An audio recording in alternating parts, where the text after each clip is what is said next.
Közyaş Han Çeşmesi. Yazan Hasan Cergeyev.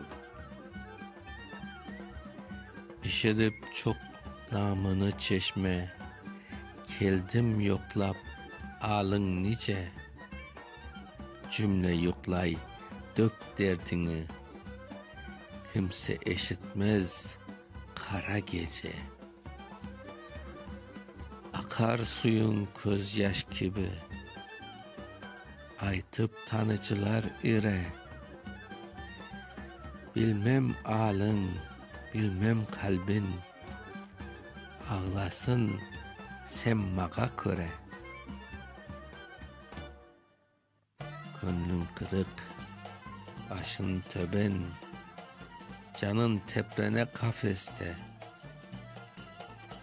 Hav kalbife iç kelmeysin, hayt başın olsa este. Hayt çeşme, han yapısı, nedendir ayt elemin. Af eyle, kaytayım men, kırsa könlün bu kelgim. Men akarım han gününden, tınla kardeş dedi çeşme.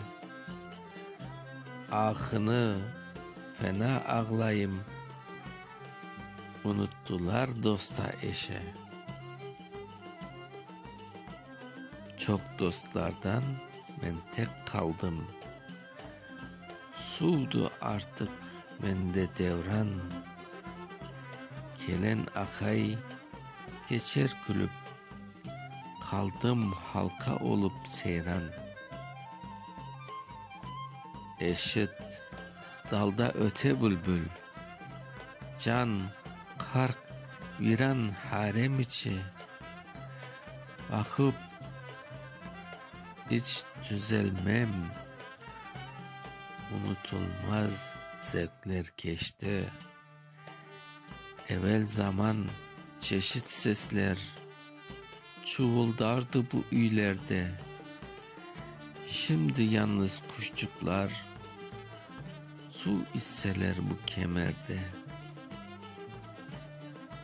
İlle tanda tarsı kaçan, uyanmayız hiç garip harem. Olur sabah okur ezan, camiye girer hep alem. Boş hiçbir yerden ses çıkmaz, cılarım yaş tamlar yere. Talap hakka beklimen, canlanır dep dostlarına. 1908. Okuyan Mustafa Şansal.